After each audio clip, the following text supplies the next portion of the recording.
Assalamualaikum warahmatullahi wabarakatuh. Saudaraku sebangsa dan sanair, jumpa kembali dengan saya Hendro Saki dalam program acara Hasbi Hendro Saki Bicara. Baik, saudaraku, hari ini kita kedatangan tamu yang istimewa, Bu Ilija Saudin Jamal. Assalamualaikum Bu, apa kabar Bu? Waalaikumsalam warahmatullahi wabarakatuh. Alhamdulillah. Ya, baik, hari ini kita akan berbincang-bincang ini soal konstelasi politik nasional. Kita ketahui bersama bahwa beberapa waktu lalu KIP Aceh telah menetapkan Bu Ilija sebagai salah satu peraih suara terbanyak di Aceh dan dipilih oleh rakyat Aceh dan dinyatakan lolos menuju ke Senayan. Namun dalam rekapitulasi nasional yang diputuskan pada 20 Maret 2024 lalu ternyata dinyatakan bahwa P3 tidak mencapai ambang batas yang dipersyaratkan dalam undang-undang itu 4%. Artinya P3 tidak mencapai parliamentary threshold. Nah, bersama Bunda kita akan berbincang tentang hal itu. Bu, gimana perasaannya ketika dinyatakan KPU bahwa P3 nggak lolos PT?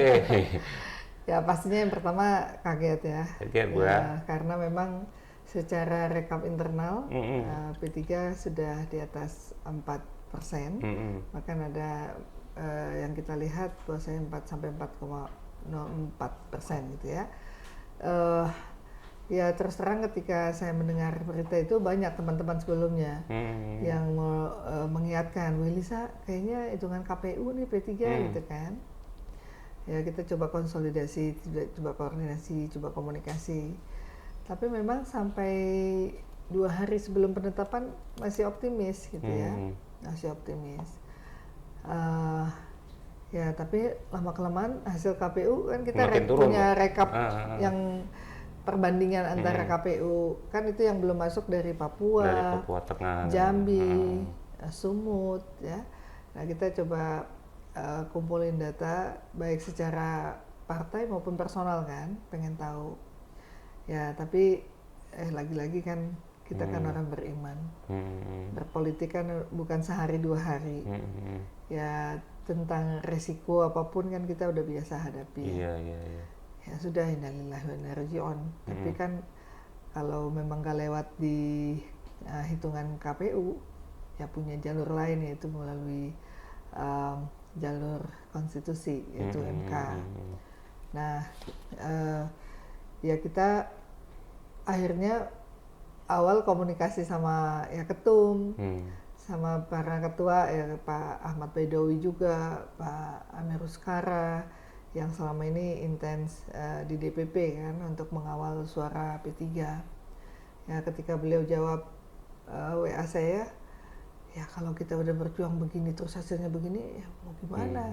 Yaitu kadang-kadang di luar ekspektasinya terlalu jauh. Misalnya Papua, masa ada yang 0 misalnya suara, padahal kan di situ ada pengurus, ada caleg, pengurus pun nggak satu tingkatan, ada dari anak cabang, kabupaten kota, wilayah, calegnya lagi gitu ya. Ya suara yang kita dapat itu ya yang dihitungan KPU itu ya tentu nggak sesuai dengan apa yang kita punya. Nah dari situ ya kan namanya perhitungan bisa-bisa sah-sah saja kan. Tapi ya masih ada jalan ya, kita tunggulah hasilnya. Ini artinya masih menunggu upaya konstitusionalitas Bu yang hari ini diajukan oleh P3 secara resmi. Tapi di awal saya sebetulnya udah tahu gitu kalau hasil KPU itu begitu 1 hari sebelum ditetapkan, secara hitungan yang saya dapat juga dari teman-teman wilayah gitu, saya minta tolong dong gitu kan, mereka kirim data, wah kalau dari hitungan KPU nih bisa P3 itu waktu itu masih 3,91 betul.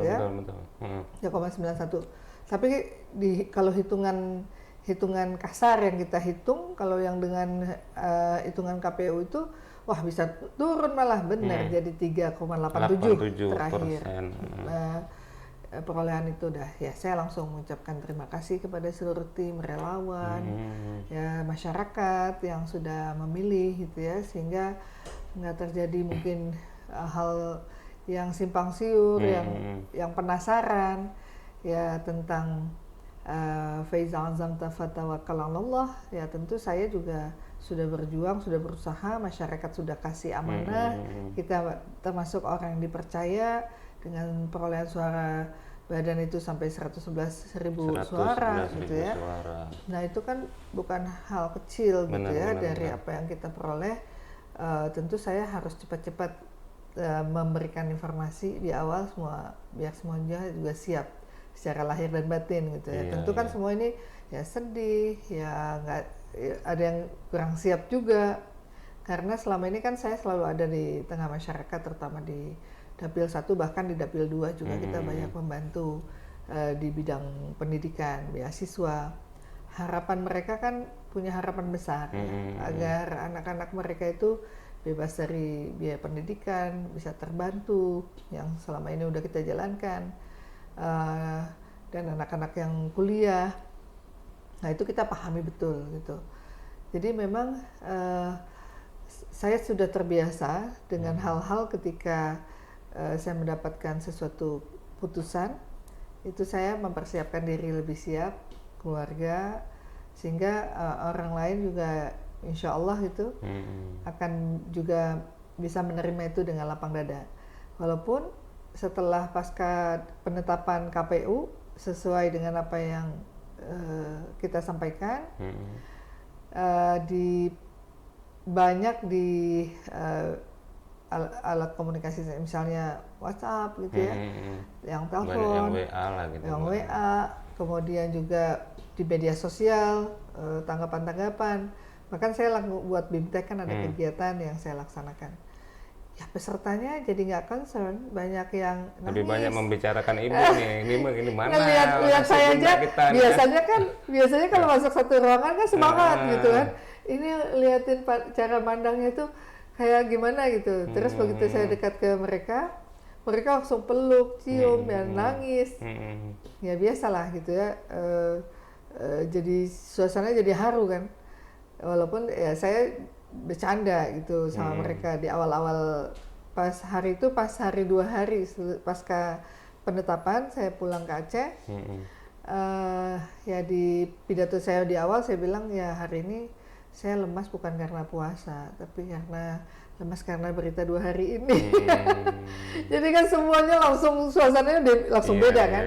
Dan ketika saya mulai ungkapkan keikhlasan apapun itu, ya mereka menjadi lebih rileks kan gitu. Terus terang banyak sahabat, kerabat, kawan-kawan dekat itu malah nggak berani WA, nggak berani tanya, nggak berani telepon, takut kalau pas kan ini kan kayak gimana ya, orang tiba-tiba lagi sehat tiba-tiba sakit berat dan kayak udah mau meninggal kan gitu. Tapi saya selalu berpegang kepada ayat Allah, ya ayyuhan nafsul mutmainnah irji'i ila rabbiki radiyatan mardiyah fadkhuli fi ibadi wadkhulil jannati. Jadi kalau kita mau balik ke Allah kan dengan jiwa yang tenang. Apalah arti sebuah jabatan, apalah arti sebuah kekuasaan, kalau itu bukan dengan apa yang Allah tetapkan. Karena kalau kita yakini rencana Allah pasti lebih baik dengan rencana kita. Kita boleh berencana, tapi ketetapan adalah Allah. Jadi dalam kondisi seberat apapun, ya alhamdulillah, itu ala kulli hal, alhamdulillah. Kalau kita terpilih kan innalillah gitu ya, karena pertanggungjawabannya juga berat gitu. Nah ya sudah, alhamdulillah saya udah dididik oleh Allah gitu. Udah terbiasa kalah menang. Udah biasa. Dalam hidup juga anak masa kecil usia 5 tahun meninggal dunia, tsunami, belum lagi persoalan jabatan, persoalan caci maki, orang suka, orang nggak suka. Yang penting kan kita jalani rileks, ringan. Yang penting harap martatillah. Kalau Allah ridha, ya alhamdulillah. Kalau Allah nggak ridha, ya kita harus perbaiki. Jadi kan saya sering bilang sama anak-anak, teman-teman ya, hidup kan jangan semua maunya kita, semuanya Allah. Kalau semua maunya Allah kan pasti akan lebih indah kan. Karena yang paling kita takutkan kalau kita itu udah nggak ingat Allah, nggak tahu bersyukur. Apa yang Allah kasih gitu, itu yang paling kita takutkan. Tapi kalau memang masih diuji, masih disayang, masih diperhatikan, ya sudah. Yang paling sulit itu kan pada orang-orang sekitar kita. Menjelaskan gitu Bu. Pertama menjelaskan, yang kedua next kan punya harapan. Kan kalau kita kan punya, Setelah ibu nggak ada ini kami kayak mana nih bu? Gitu. kan kalau kita nih kita punya visi, kita punya misi. Kalau saya duduk di sini, saya akan melakukan ini untuk ini, targetnya akhirat pasti. Tapi target dunia apa, di dalam politik kan kita mungkin apa masih ada hal yang harus kita lakukan. Iya, Karena setiap kita melakukan sesuatu pasti ketagihan, kayak orang ketagihan, pengen lagi berbuat lebih baik, pengen lagi lebih baik.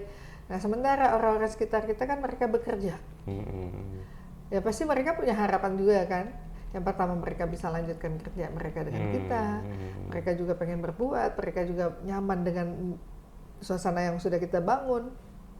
Nah itu kan juga nggak mudah, bro. Kalau kita lihat mereka pasti sedih kan, aduh gitu. Apa nih, kita lagi cari jalan keluar untuk orang-orang sekitar kita gitu. Ya syukur kita banyak teman, mungkin yang terpilih lah, kita bisa titip. Kita tahu kan skill anak-anak yang di rumah aspirasi, terus terang rumah aspirasi saya kan banyak, nggak hanya bertumpu di satu tempat di Kota Banda Aceh, tapi juga ada wilayah-wilayah lain di Dapil Aceh 1 ini, dan mereka adalah orang-orang yang punya potensi cukup baik gitu dalam bekerja, punya idealisme yang tinggi, secara idealis kerja itu nggak pamrih segala macam. Itu kan berpikir itu yang terkadang ya Allah ya Rabb gitu. Tapi kan Allah pasti siapkan juga rencana untuk mereka gitu. Sama halnya ketika saya nggak terpilih jadi wali kota. Wali kota Banda Aceh. Nah itu kan banyak orang lihat tuh, kok biasa aja, besoknya langsung ucapin selamat. Tapi yang ketika terduduk itu kan pas ngelihat staf kita, orang-orang yang di sekeliling kita ini, ya Allah ya Rabb, gimana nih kalau bisa nggak mereka dipakai lagi, bisa nggak mereka lanjut lagi? Ada harapan di situ. Ya kita kan khairun nas anfa'uhum linnas, sebaik-baik manusia yang bisa bermanfaat bagi manusia lainnya.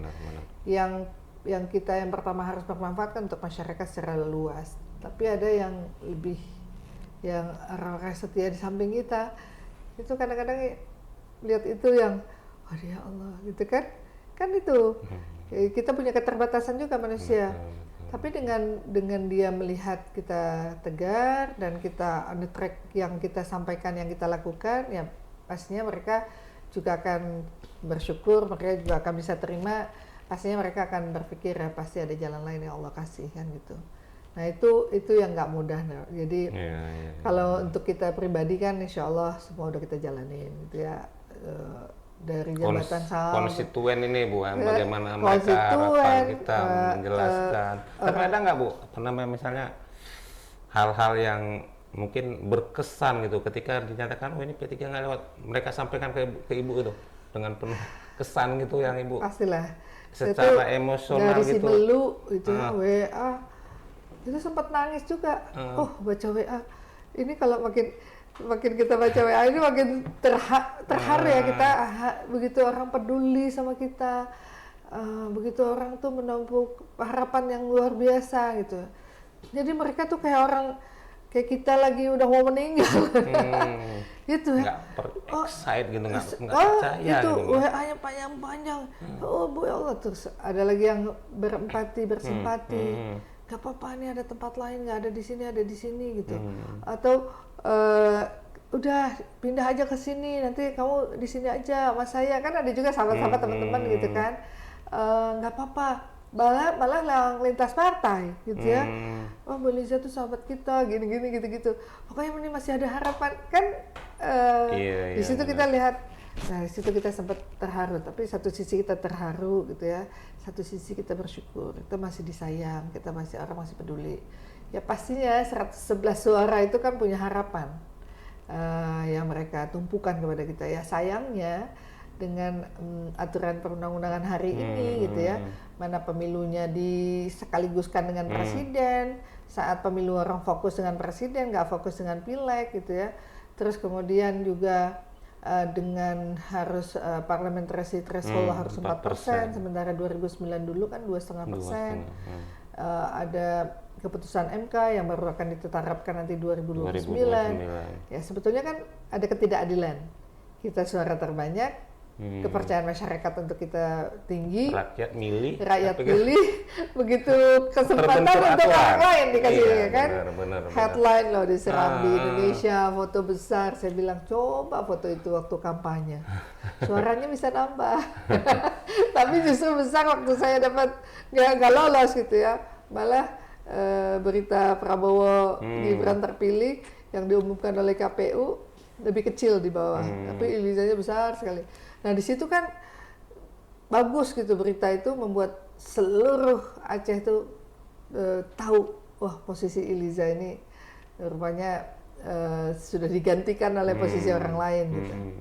Nah di situ juga saya seharian handphone bisa hang juga kan. Banyak sekali ini Bu ya, yang WA, telepon. Yang tim gitu ya, kerabat, sahabat, malah dari partai lain. Saya terus terang waktu kemarin sedang tidak berada di Aceh, gitu, sedang kunker ke luar negeri, kan kemudian dapat berita pimpinan-pimpinan Komisi 10 pada telepon, teman-teman telepon gimana. Ya kita di sana juga yang menghadapi itu semua kasih support, Bu Lizo, pokoknya gini. Ya alhamdulillah. Tapi ya gitu, apapun yang Allah kasih ya kita harus siap di saat itu. Itu harus bersyukur. Kita udah dikasih banyak oleh Allah. Fabi'ayyi alai rabbikum tukadziban. Nggak tahu nikmat Allah itu yang mana yang kau dustakan, nggak ada. Saya udah dikasih semua sama Allah. Kekuasaan jabatan, keluarga, anak, semua ya, nggak ada lagi yang kurang. Semua kan udah Allah kasih. Tinggal kita kalau Allah mau uji kita, siap nggak, kuat nggak gitu. Jangan sampai kita dakwah. La ilaha kalimatillah la ilaha illallah. Qul huwallahu ahad. Ikhlas tuh kan nggak ada tulisan ikhlas di dalam surat Al-Ikhlas. Ikhlas nggak dengan ketentuan Allah. Ya alhamdulillah Allah masih jaga, hidayah masih Allah kuatkan, seistiqomah. Ya sudah gitu. Kita udah berjuang. Hasil kita lihat kita juga nggak gagal, kita berhasil terpilih. Itu kan juga indikator kinerja kita kan kalau tahun politik kali ini kan tahun politik yang paling jorok kan. Betul. Artinya money politik itu juga nggak bisa dihindari. Banyak orang terpilih bukan karena kinerjanya, bukan kan incumbent banyak yang juga berjatuhan gitu ya. Ya alhamdulillah saya masih bisa berdiri di tengah-tengah itu semua, dan kepercayaan secara ideologis yang masyarakat pilih secara benar-benar itu kan mengindikasikan bahwasanya apa yang sudah saya lakukan selama 4 tahun di belakang itu benar-benar dirasakan dampaknya, dan mereka benar-benar punya militansi yang tinggi untuk memilih. Kan saya juga nggak ditetapkan di nomor 1 oleh partai, saya duduk di nomor 2. Kalau yang lalu saya di nomor 3. Sehingga kalau mereka datang pilih kan pasti mereka memang mau pilih Liza kan. Betul. Mereka akan cari gitu di mana ada saya gitu. Nah itu kan itu mahal sebagai sosok kita yang dipercaya, diberikan amanah. Dan suara saya naik 3 kali lipat dibanding yang lalu gitu. Kalau dulu 30.000 sekarang 111.000. Ya belum lagi suara yang rusak segala macam ya. Belum lagi orang tua mungkin yang nggak tahu cara pilih. Nah kalau kita berpikir yang seperti itu kan ya yang pertama ya bersyukur lagi gitu, bersyukur. Dengan banyak bersyukur pasti kita akan sabar. Tapi mau sabar dulu pasti mentok. Jadi ya begitu, masukan semua orang yang masukan itu, kalau orang mau meninggal itu kan kalau yang buruk-buruknya hilang semua kan. Semua jadi bagus-bagusnya yang disebut kan. Itu kan manusia punya hati kan, hati nurani mereka bicara yang benar gitu. Kalau saat pileg kita maju yang akun bodong lah yang dibuat, menghajar kita, merusak nama kita, memfitnah, black campaign lah gitu ya. Tapi masya Allah gitu, alhamdulillah begitu tahu saya nggak terpilih gitu gara-gara parliamentary threshold P3 nggak mencukupi, justru orang menyampaikan hal yang baik-baik ya, gitu. Itu keluar di saat itu.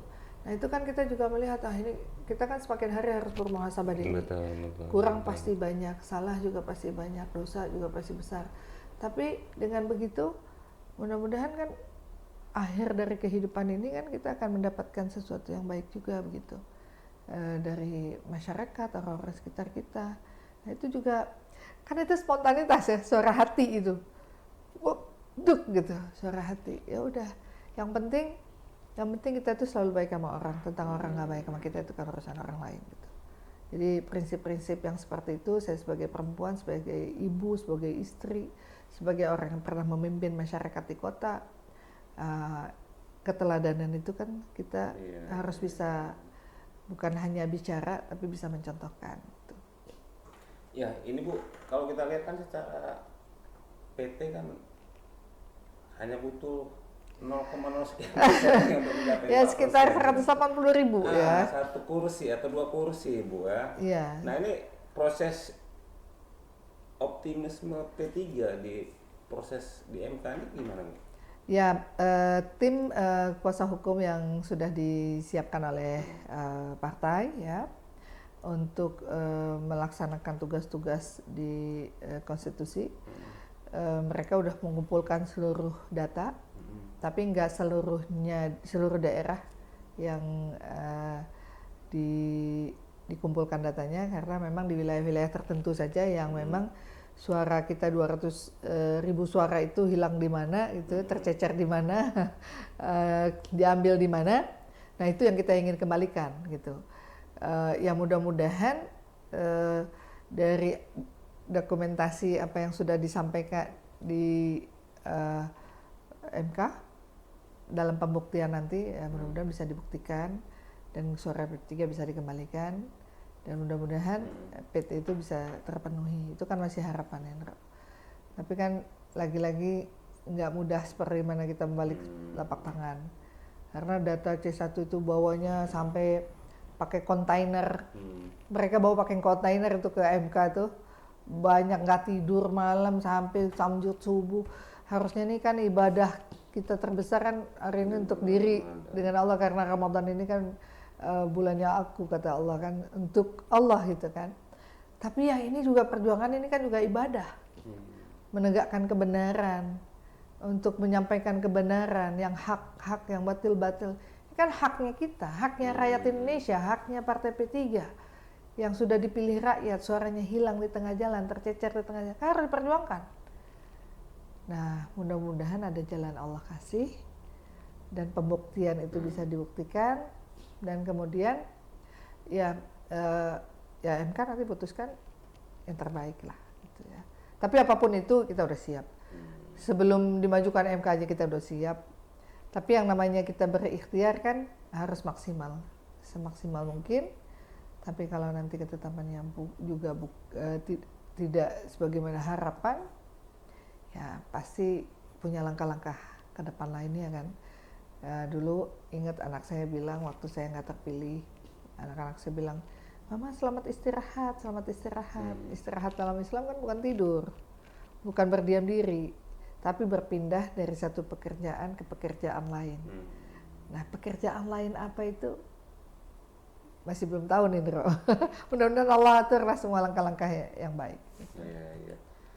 Bu kalau kita pikir ini kan P3 kan partai tua Bu, partai yang sangat lama. Dan Ibu sebagai kader melihat pileg ini gimana nih, kok bisa sampai P3 kayak gini kan? Ya mudah-mudahan ini jadi titik balik ya. Titik balik untuk P3 kembali bangkit. Semua stakeholders yang ada di P3 dari seluruh tingkatan harus muhasabah diri. Kita itu kan partai besar, partai yang didirikan para alim ulama, partai tertua di Indonesia, dan kemudian founding father kita kan punya amanah itu. Apakah selama ini menjalankan roda organisasi itu sesuai dengan khitah perjuangan partai, sesuai dengan harapan, atau juga sesuai dengan zaman, ya kan?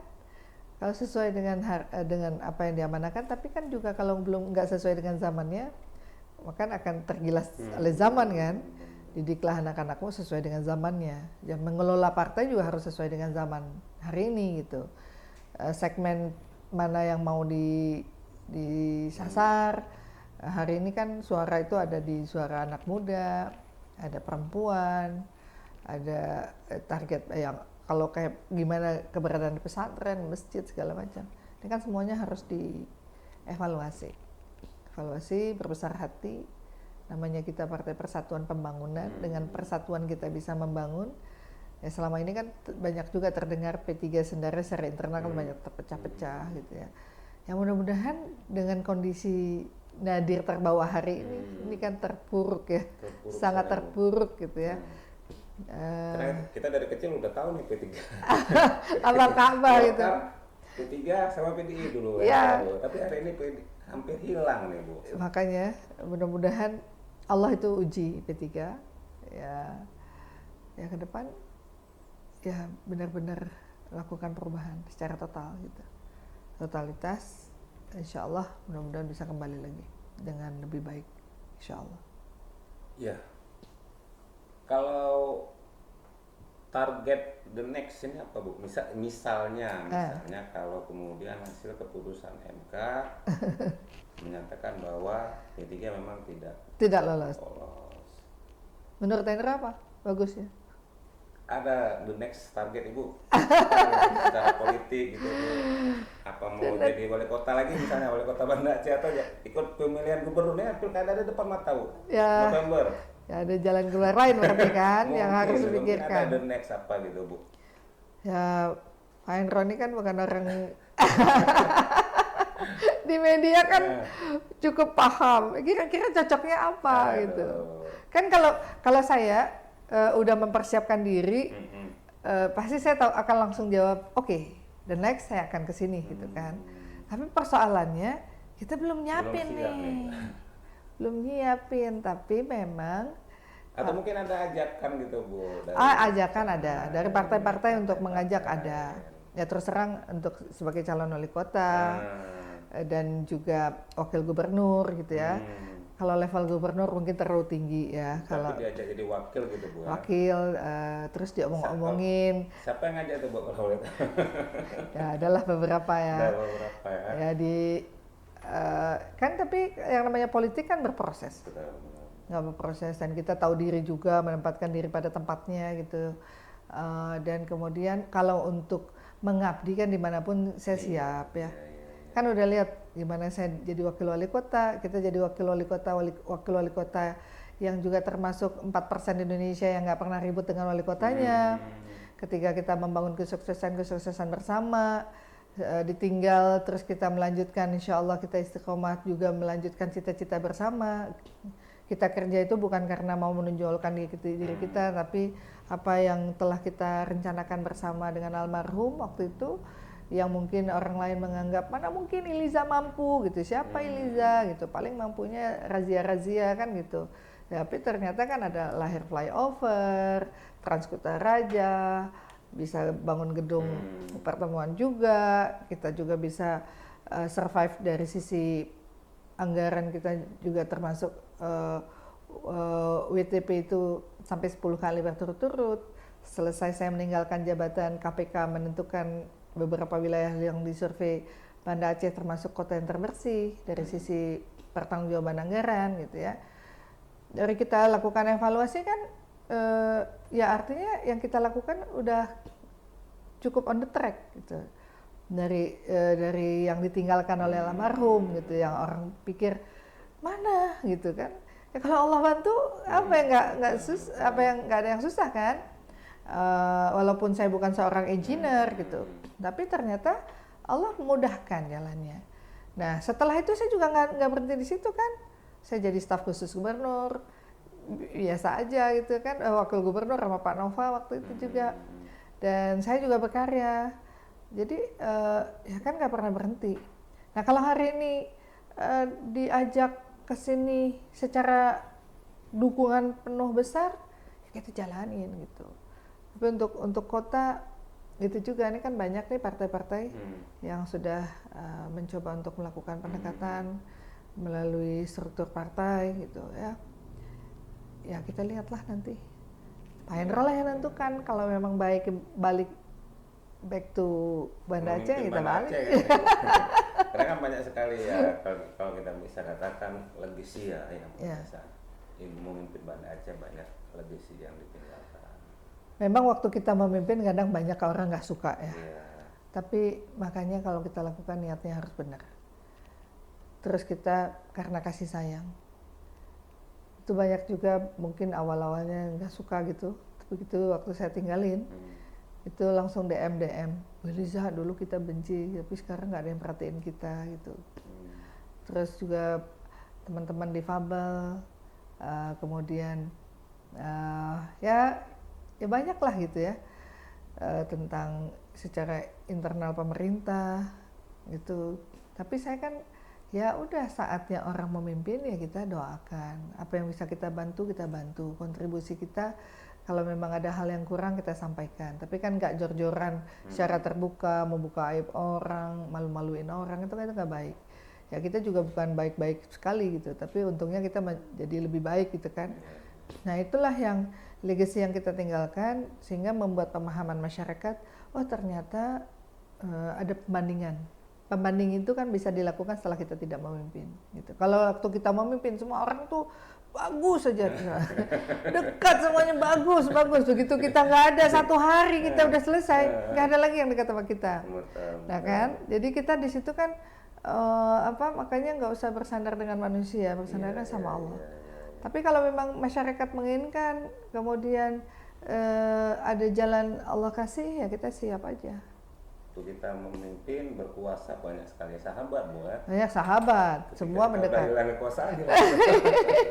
Artinya hal seperti itu kan udah Ibu pernah rasakan. Ya. Menjadi rakyat biasa, menjadi pejabat, menjadi rakyat lagi. Biasa saja. Tapi kan saya tuh terus jalan gitu, nggak pernah berhenti. Di peredaran terus ada, di pengajian lah, mau sama ibu-ibu acara-acara sama ibu-ibu bikin kue apa pun, saya semua saya jalanin. Karena semua tuh saya hobinya banyak gitu ya. Duduk di rumah aja, dengan rumah pun saya sudah. DNA Ibu pun ya politik, itu mungkin bisa. Jadi ya pokoknya kalau yang bagus banyak orang yang lebih bagus gitu ya. Tapi kan kadang-kadang yang concern, yang mungkin dia bisa menempatkan diri. Kan banyak teman-teman yang belajar, yang duduk misalnya dari wali kota atau bupati, tiba-tiba jadi wakil gubernur aja, itu datang ke saya belajar. "Bu Liza, gimana sih jadi wakil gitu ya?" Ya udah jadi wakil, jangan pengen jadi gubernur atau jangan pengen jadi wali kotanya gitu kan. Tempatkan diri pada tempatnya, banyak bersyukur aja, bersyukur, nanti baru sabar gitu. Kan kita bersyukur kalau jadi wakil, kita nggak diperintahkan, tanggung jawab kita jadi kurang kan. Tapi kalau udah diperintahkan kita harus benar jalan kan. Karena nggak akan ada dua pemimpin dalam satu daerah. Tetap pemimpin itu yang namanya pemimpin yang pegang kekuasaan, yang pegang amanah tertinggi, itu pemimpin.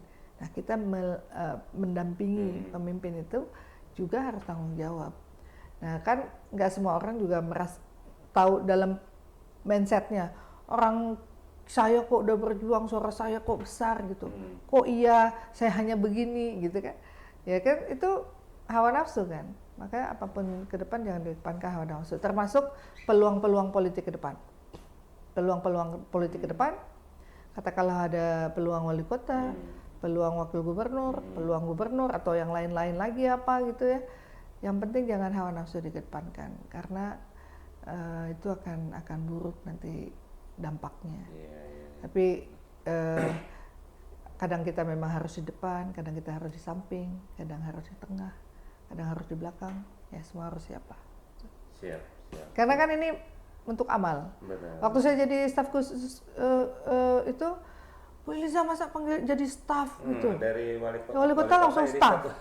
Saya benar-benar memperlakukan diri saya sebagai staf. Saya buat telaahan, saya buat apa yang harus dilakukan, saya presentasi di depan wakil gubernur, saya sampaikan itu semua gitu. Saya jalankan tugas dengan baik. Jadi saya nggak peduli. Karena saya bukan karena jabatan saya kerja gitu. Dan saya nggak haus juga pujian gitu ya, nggak takut juga dengan hujatan selama yang kita lakukan itu benar gitu ya. Jadi ya sudah gitu, jalankan tugas itu, amalan untuk kita. Amal kita nggak akan dikerjakan oleh orang lain, ya kan? Rezeki kita nggak akan tertukar, tapi kemudian apapun yang kita lakukan Allah melihat kita. Nah itu apapun yang kita tahu, walaupun kecil ya cobalah lakukan. Berjuang menjadi seorang hamba yang lebih baik. Kalau seorang perempuan kan nggak susah-susah ya. Jadi istri yang baik, jadi ibu yang baik. Itu surga. Surga. Surganya pintu mana yang kau mau kan? Ibadah jangan, yang penting sholat, ya, ibadah yang lain dikerjakan. Jadi udah gitu. Kenapa cari yang susah gitu? Ada yang mudah. Tapi ketika kita punya kemampuan lebih, kenapa tidak juga kita beramal lebih gitu? Jadi udah gak usah yang berat-berat, nggak usah ribet-ribet.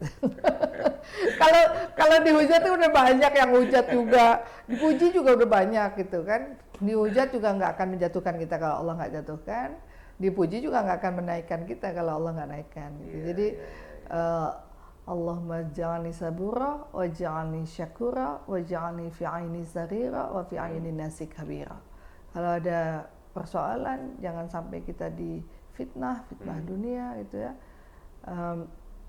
Bismillahirrahmanirrahim la yadur ma'asmi syai'in fil ardi wala fis sama'i wa huwas samiul alim.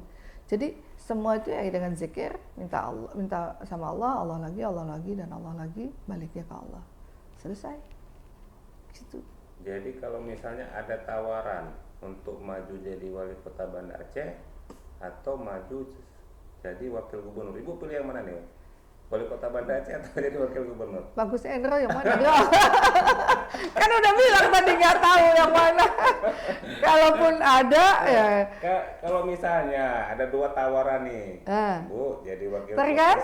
Tergantung. Kan harus kita buat analisa mana yang akan punya dampak manfaat lebih luas, mudaratnya lebih kecil. Kan begitu. Iya. Kan kita bukan cari kekuasaan nih, cari amalan di mana Allah nanti takdirkan. Jadi nggak usah kebablasan juga. Ada diajak ke sana, kemungkinan bagus, kira-kira bisa chemistry-nya dapat. Misalnya jadi wakil gitu kan. Terus misalnya kerjanya kita bisa kerja. Dulu kan saya sama Pak Mawardi dulu waktu diajak kan bilang, nih kalau masalah perempuan gimana, nih masalah ini gimana, masalah syariat gimana. Udah nggak apa-apa gitu kan, jalanin. Oke, kalau itu boleh. Ya udah bismillah gitu. Dan terbukti kan, maksudnya lahan itu saya bisa kerjakan. Nah, misalnya diajak, sekedar hanya diajak, terus kita nanti nggak dikasih peran. Sementara lebih bagus enak kita duduk di rumah lah. Masak-masak kuah belangong, bikin konten, bikin YouTube, itu juga akan itu buka usaha ya kan, kalau mau cari rezeki lebih ya mungkin lebih tenang kan daripada ternyata ketika kita maju dengan orang yang udah pasti terpilih tapi kemudian hanya sekedar kita duduk dan diam dan tidak bisa berbuat yang banyak. Jadi saya tuh bersyukur aja lah dengan apapun itu. Tapi kalau kembali keinginan memimpin Banda Aceh itu masih ada nggak? Masih ada ya. Mimpi untuk kota itu besar. Banyak sekali yang memang sebetulnya banyak hal yang dulu ingin Ibu lakukan nggak tersampaikan, yang masih belum tersampaikan juga banyak itu kan, nggak kesampaian kan. Pengen kita penataan menjadi lebih baik, penataan dari sisi syariatnya juga lebih bagus kan. Syariat bukan hanya hukuman, bukan hanya karena hijab, bukan itu kan untuk ibadah. Kita lihat hari ini alhamdulillah gitu, masjid-masjid penuh segala macam, tapi kan muamalahnya gimana, ekonomi Islam benar, pendidikan Islam, bentukan karakter, ya banyak hal gitu ya tentang kota ini bagaimana tertata dengan lebih baik. Kemudian tentang kemiskinan, tentang kan dulu menjadi laboratorium percontohan dari LAN kan. Gitu untuk inovasi, kreativitas, karena ya banyak sebetulnya yang kalau kita mau lakukan, tapi ya tinggal menunggu takdir, menjemput takdir kepatutan. Ya kalau memang kita punya mimpi tapi bukan kamu yang cocok, ya udah ada orang lain kita support. Saya dulu setelah nggak terpilih sama Pak Amin boleh tanya, banyak saya bantu itu bangun gedung perpustakaan, kita berjuang. 10 miliar, ada jalan, ada pendidikan, beasiswa, nggak pernah saya tinggalkan kota ini. Itu ya, nggak pernah saya tinggalkan kota ini. Saya nggak pernah DPR RI dalam kapasitas DPR RI, tokoh mungkin perempuan gitu ya. Saya selalu membantu Pemko Banda Aceh. Ya masyarakat kota, pemerintah, dan nggak pernah berkhianat dalam hal-hal yang seperti itu. Saya nggak pernah mengumbar keburukan lah yang saya lihat. Saya nggak setuju mungkin dengan tatanan tata kota apa yang dibangun, ya udahlah gitu. Ada hal-hal yang mungkin nggak sepakat gitu, ya sudah, itu kan haknya orang, waktunya orang, kenapa kita. Tapi kalau masih punya kesempatan, saya harus bicara, ya boleh ditanya. Mungkin saya banyak kasih masukan, saya banyak kasih apa yang harus dilakukan, bagaimana jalan keluar. Saya kontribusi, saya bawa teman-teman Komisi 10 datang ke kota, bertemu dengan wali kota, bertemu gubernur. Ya artinya memang kita kan yang bisa berbuat itu kita sendiri. Nanti yang tuai kan kita juga. Kita lakukan baik yang kita tuai, kita lakukan buruk. Jadi nggak perlu khianat, nggak perlu cemburu, nggak perlu apa. Udah, saya kan ikhlas, udah selamat, selesai, tutup buku, maaf lahir batin, banyak dosa, udah selesai kan tugas. Jadi sahabat. Toh beliau juga kan anak-anaknya sahabat saya, sahabat anak saya seusia. Kita ini teman-teman gitu ya. Dalam politik ya sudah, saat berjuang kita, saat berkompetisi gitu, selesai. Lagi, gitu. Pokoknya harus bisa seperti itu. Gak usah ada dendam, ada gak suka. Ya kalau orang melakukan cara yang salah, dia tuai sendiri kan. Balasan Allah jelas kan. Jadi bukan lagi haknya kita, urusannya kita. Yang penting diri kita perbaiki, semakin hari semakin baik. Selesai. Jadi tinggal kepada Hendro. Nanti kalau ada berita yang bagus, harus kemana, lebih baik kemana, peluangnya besar di mana, saya tunggulah gitu. Kita udah menangkap pesan bahwa ada keinginan besar dari Bu Elijah kembali memimpin Banda Aceh. Kan kita tangkap gitu. Ya, mungkin yang terakhir Bu, sebelum kita selesai, yang ingin Ibu sampaikan kepada konstituen Ibu nih yang masih punya harapan, masih punya asa terhadap 111.000 orang yang Masya Allah. Ya, yang pertama saya ingin bersyukur, ingin berucapkan terima kasih untuk semuanya. Jazakumullah khairan kasiran. Tidak ada yang namanya ikhtiar, usaha, pilihan yang sia-sia. Semuanya insya Allah akan memberikan dampak yang baik. Ya, harapan saya kita tunggu nanti hasil MK. Kalau nanti kita lanjut, ya tinggal kita lanjutkan. Kalau tidak pun ya kita juga bersabar. Insya Allah kita terus berjuang. Saya tetap akan ada terus tengah-tengah masyarakat gitu ya. Apapun yang bisa kita lakukan, apapun yang bisa kita ikhtiarkan. Ya mudah-mudahan kalaupun bukan itu tempat saya, nanti penggantinya juga tetap bisa melanjutkan. Ya kita tetap akan terus melakukan komunikasi yang baik gitu, baik dengan personal, lintas partai dan sebagainya. Karena dengan pengalaman yang ada selama ini ya tentu kita terus berbuat. Pokoknya saya nggak bisa balas semua kebaikannya, insya Allah dibalas Allah dengan pahala yang berlipat ganda, dengan kebaikan-kebaikan, karena ini suara benar, suara keikhlasan, suara tanpa intimidasi, tanpa dibayar gitu ya, tapi semua itu akan menjadi pahala di sisi Allah, dan ganjaran Allah pasti akan dibalas dengan sebaik-baiknya. Jadi begitu. Baik, terima kasih banyak. Mohon maaf lahir batin kalau ada salah, khilaf, salah. Di tempat kita. Assalamualaikum warahmatullahi wabarakatuh. Waalaikumsalam warahmatullahi wabarakatuh.